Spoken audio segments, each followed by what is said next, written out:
Good morning, everyone. It's a very brisk Monday. It's about 20 degrees, I think. I wanted to make this video because it's been something that I've been thinking about, kind of struggling with for the past few weeks, maybe even a month or so, just in general in the cold weather, because I don't have really the means to do any ridden training or even a lot of groundwork stuff, in-hand stuff right now.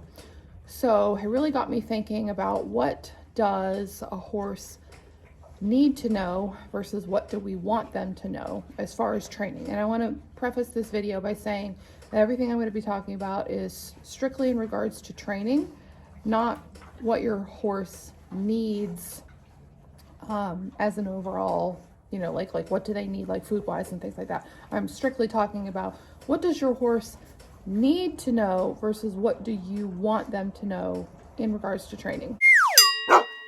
So check this out. I got my little list here and I'm gonna reveal my list as we go along. Again, this video was prompted because it's the middle of winter right now. We just moved here, about a year ago, and there are some things that I still need to do to make my property more horse friendly, if you will. Like, my ground right now is definitely not conducive to riding. So therefore, like, ridden work is completely out of the question until the spring, which is fine. Groundwork, Ernie is going to be 21 this year. Peach has had, some health issues that we've been working through. And that kind of training, in-hand work, to me, just didn't make sense. It didn't feel like it was important to really be doing right now. That's why I really got to thinking about, what do they need to know and how can I incorporate those need to know things into my daily routine.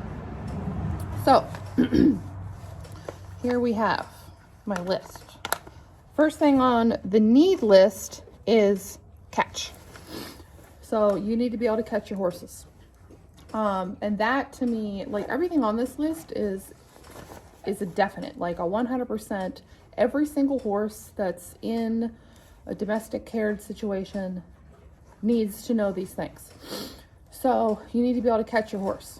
And that's something that I work on. I shouldn't say work on, it's something I do daily, we'll put it that way. So I walk up to my horses in the field or here in the barn, and I put a halter on them. They are both easy to catch. Okay, so I'm good in that respect. And if your horse is not easy to catch, that's something that you need to work on. All right, next on the list, you need to be able to lead your horse.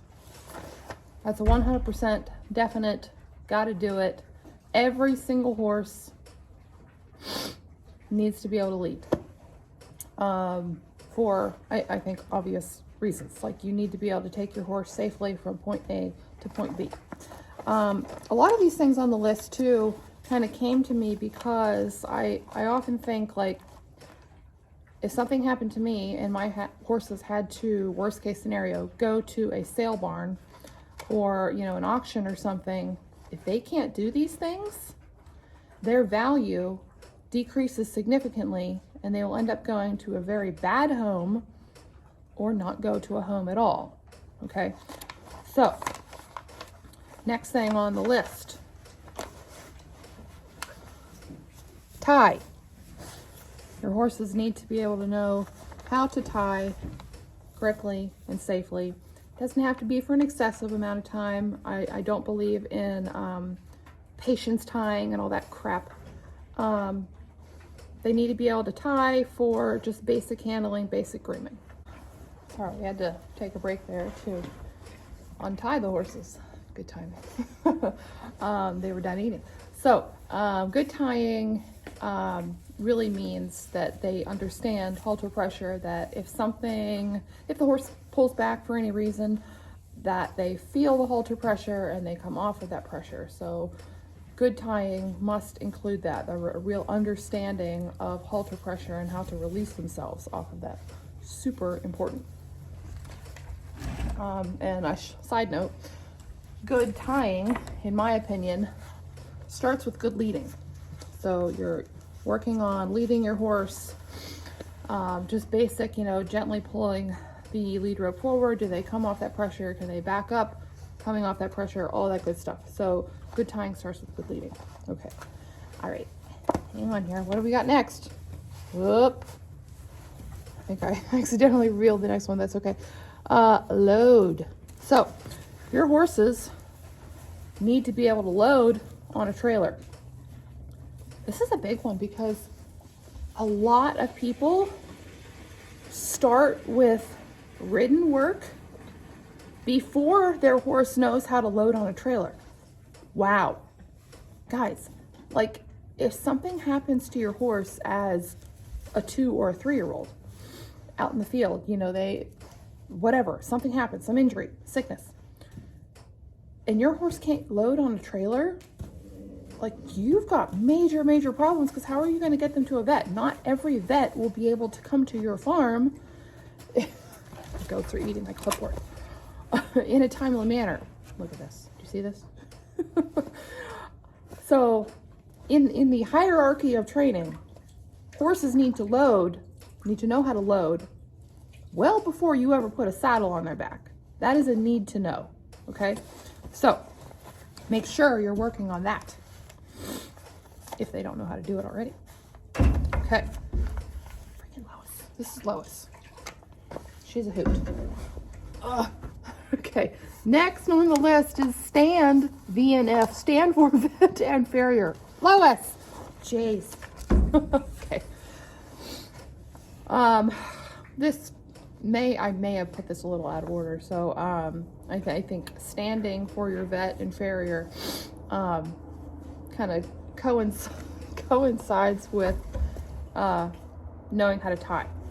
So obviously horses need to know how to stand for the vet and the farrier, and good standing means that they are comfortable balancing on 3 feet. They know and they understand and they're comfortable with holding a foot up for the farrier, for the vet to examine. They're comfortable with worming. They're okay with injections, having a thermometer put in their butt, things like that. Okay, so super, super important. And then this last thing is debatable. For me, in my situation, my property, my barn, my living location, I feel that blanketing is important. Not everyone is going to agree with that, and that's totally okay. Where we live, we get a lot of wind. We have a big field right next door to us, and there's really no windbreak, so we get a ton of wind. And where our barn is situated, while we do have, the barn itself is a windbreak, as soon as the horses leave that barn, they get a ton of wind, especially in the wintertime. So for me, I choose to blanket when the wind is over like 10 miles per hour. I just feel like if I don't do that, they are huddled in the barn, they're not moving. So for me, blanketing is basically their portable shelter. So they need to know and understand how to stand to have a blanket put on. They need to be okay with having a blanket on. And why I feel that that's a need and something that needs to be trained, that people probably don't even consider that it's a training issue, is that it's something going on their back, like a saddle. Okay, so if a horse has never had a blanket put on them, it's a little scary the first time because it's something on their back. They are prey animals who are not used to having something on their back. So hence why a horse who gets a saddle put on their back without having the proper steps taken in the first place to do so, get out of here, Lois, is going to freak out. Okay, so I worked with a horse one time who had a real fear of blankets, and I just think it was simply because the owner never took the time to properly introduce the blanket. So that to me is a need to know. All right, let's move on to want. Okay, so these are things that you want to train that aren't actually needed. And I'm sure you guys know the first one. It's going to be pretty obvious. Ride. Okay, so horses don't need to be ridden. You know, we don't live in the 1800s anymore. We don't need to ride them. It's purely a want, and that's okay. I'm not saying that that's a bad thing. You can want to ride your horse. That's totally fine. But is your horse unhappy because they're not being ridden? No. Is your horse going to suffer in any way because you're not riding them? No. However, if your horse can't load onto a trailer and they have an injury, is your horse going to suffer? Yes. So you kind of see the difference there. This might surprise some people because, you know, a lot of people know that I'm a positive reinforcement person, but tricks. Your horse doesn't need to know how to do tricks. You want to teach them tricks. And again, that's okay. Totally fine. But it's not going to affect their general health if they don't know how to do tricks. Okay? And the last thing on my want is sport.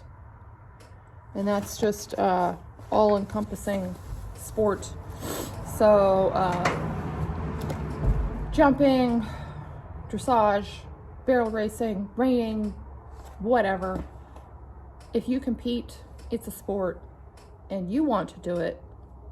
They don't need to do it to be happy, to be healthy. So I hope you guys can kind of see where I'm going with this, that if you're in the dead of winter like me and you don't have the facilities to do these kinds of things, as long as your horse can do these things, or if they can't, these are the things that you're working on, you're doing great, because these are the things that your horse needs to know. So hope you enjoyed that video. Hope you got something out of it, gave you a little food for thought and a little inspiration for your need to training. I'll see you in my next video. Make sure you subscribe, like it, and all that good stuff. Bye.